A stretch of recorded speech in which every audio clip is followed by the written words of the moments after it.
வணக்கம். தமிழ்நாட்டுல உங்களுடைய வாக்குரிமையே ஒரு பெரிய கேள்விக்குறியா மாறியிருக்கலாம். ஆமாங்க, சமீபத்துல வெளியான வாக்காளர் பட்டியல்ல இருந்து சுமார் 97 லட்சம் பேர்கள் நீக்கப்பட்டிருக்கு.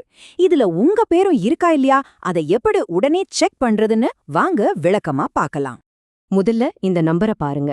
97 லட்சம். இது வெறும் நம்பர் இல்ல. இது 97 லட்சம் மக்களோட உரிமை சம்பந்தப்பட்ட விஷயம். ஒருவேளை நீங்க கூட இதுல ஒருத்தரா இருக்கலாம்.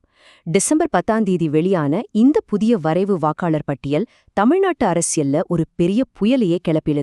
இந்த மாற்றத்தை பாத்தீங்கன்னா உங்களுக்கே புரியும். முன்னாடி 6.41 கோடி வாக்காளர்கள் இருந்தாங்க.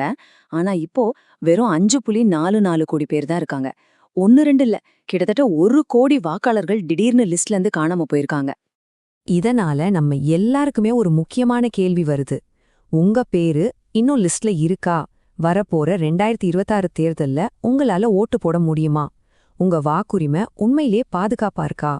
சரி, இப்போ ரொம்ப முக்கியமான கட்டத்துக்கு வந்திருக்கோம். நீங்க என்ன செய்யணும்? கவலையே படாதீங்க. உங்க பேரு லிஸ்ட்ல இருக்கா இல்லையான்னு செக் பண்றதுக்கு ரெண்டு சிம்பிளான வழிகள் இருக்கு. வாங்க பார்க்கலாம். ஆன்லைன்ல பாக்குறது தான் முதல் வழி. ஆனா இதுல ஒரு சின்ன ட்விஸ்ட் இருக்கு. இது ஒரு 2 ஸ்டெப் ப்ராசஸ். முதல்ல எலக்ட்ரல் சர்ச் வெப்சைட்க்கு போய் உங்க வோட்டர் ஐடியை வச்சு உங்க புதிய பார்ட் நம்பர் அண்ட் சீரியல் நம்பரை கண்டுபிடிச்சுக்கோங்க. அது கண்டிப்பா மாறி இருக்கும். அந்த புதிய நம்பரை வச்சு தான் elections.tn.gov.in வெப்சைட்ல இருக்கிற PDF லிஸ்ட்ல உங்க பேரை தேடணும்.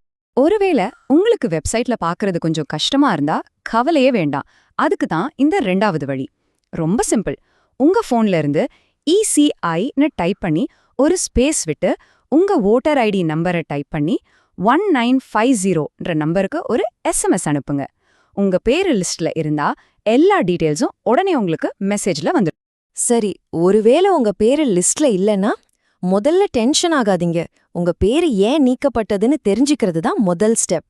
அதுக்கு elections.tn.gov.in வெப்சைட்ல நீக்கப்பட்ட வாக்காளர்கள்னு ஒரு லிஸ்ட் இருக்கும். அதுல உங்க பேர் இருக்கான்னு பார்த்து அதுக்கான காரணத்தை தெரிஞ்சுக்கோங்க.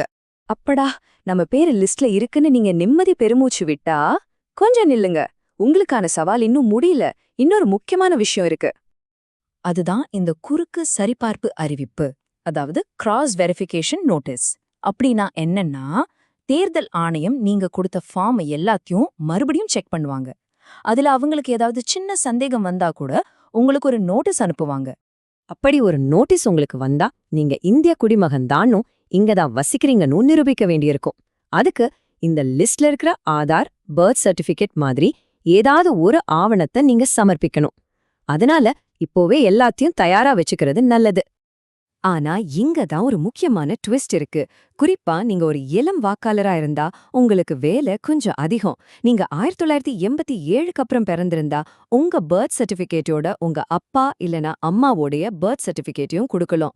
அதுவே 2004க்கு அப்புறம் பிறந்திருந்தா உங்க அப்பா அம்மா 2 பேருடைய பர்த் சர்டிபிகேட்டையும் கொடுக்கணும். இது நிறைய பேருக்கு ஒரு பெரிய சவாலா இருக்கலாம். இவ்ளோ பெரிய எண்ணிக்கையில வாக்காளர்களை நீக்குனது சும்மா நடக்கல. இது தமிழ்நாட்டு அரசியல்ல ஒரு பெரிய புயலையே கிளப்பியிருக்கு. பல குற்றச்சாட்டுகள், பல கேள்விகள் எழுந்திருக்கு. இந்த சர்ச்சையோட மையப்புள்ளியா இருக்கிறது இந்த 8 மாவட்டங்கள் தான்.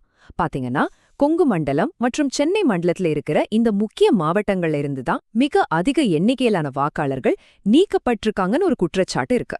இந்த டேட்டாவை பார்க்கும்போதே நமக்கு ஒரு விஷயம் நல்லா புரியுது. இந்த 8 மாவட்டங்கள்ல மட்டும் வாக்காளர் நீக்க விகிதம் 21%. ஆனா மத்த மாவட்டங்களோட சராசரி வெறும் 15% தான். இந்த வித்தியாசம்தான் பல கேள்விகளை எழுப்புது. இதுல எதிர்க்கட்சிகள் ஒரு தீவிரமான குற்றச்சாட்டை முன்வைக்கிறாங்க. அவங்க என்ன சொல்றாங்கன்னா, இது எதேச்சியா நடந்ததில்ல, வேணுமென்றே உள்ளூர் வாக்காளர்களை நீக்கிட்டு குறிப்பிட்ட சிலருக்கு சாதகமா வாக்காளர் பட்டியலை மாத்துறதுக்கு நடக்கிற ஒரு திட்டமிட்ட சதி அப்படின்னு குற்றம் சாட்டுறாங்க. சரி, இதுக்கெல்லாம் அப்புறம் இப்ப நாம என்ன பண்ணணும்? டைம் ரொம்ப ரொம்ப கம்மி. உங்க வாக்கை காப்பாத்திக்க இதுதான் கடைசி வாய்ப்பு. அதனால இப்ப நான் சொல்ல போற தேதியில ரொம்ப கவனமா கேட்டுக்கோங்க. இந்த தேதிகளை எல்லாம் உங்க கேலண்டர்ல உடனே மார்க் பண்ணிக்கோங்க.